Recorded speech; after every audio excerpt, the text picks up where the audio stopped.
While I am not familiar with every individual being appointed, I am familiar with how Kristen Bayes Howard interacts with the public and her demonstrated lack of care for public opinion and lived experience. I'm also aware of Crystal Smith's voting records and her silence on key issues.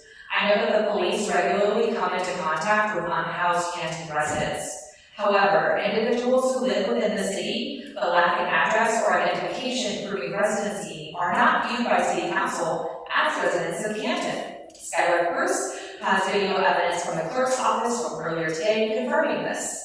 Police already often fail to treat unhoused people as human beings, and we know the dehumanizing camping ban has increased verbal and physical harm toward unhoused residents. Now, clerk's office staff have been directed to treat unhoused people living in Canton as non-residents when unable to provide an address and ID to match. I just do also want to say that it is not the clerk's fault. I'm not blaming the clerk's office. It's the council.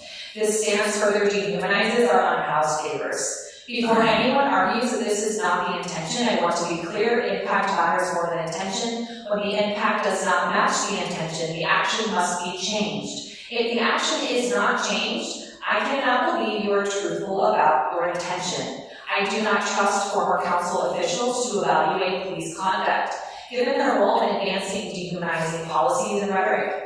Based on the traditions I have witnessed in these chambers, I also do not trust the reappointments to this commission. Further, I do not see how I am expected to trust that commission members will advocate for the community when I have not seen these formal council officials advocate at all.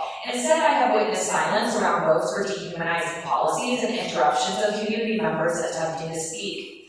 I do not believe these appointments will value public opinion or lived experience, especially when council does not even recognize certain people living within the city limits as residents.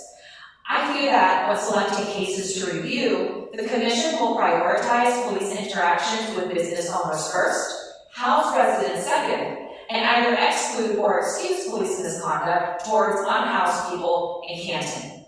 Profit over people guides policy in Canton City.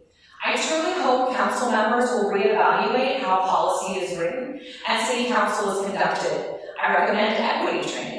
What I have seen from City Council is not humanity-led and not through a lens of equity. I can happily provide resources for this, including folks who conduct workshops, especially when today Council rules deny an Indigenous woman experiencing homelessness in Canton City the ability to speak. First, we occupied her land and her people's land, and now silence her.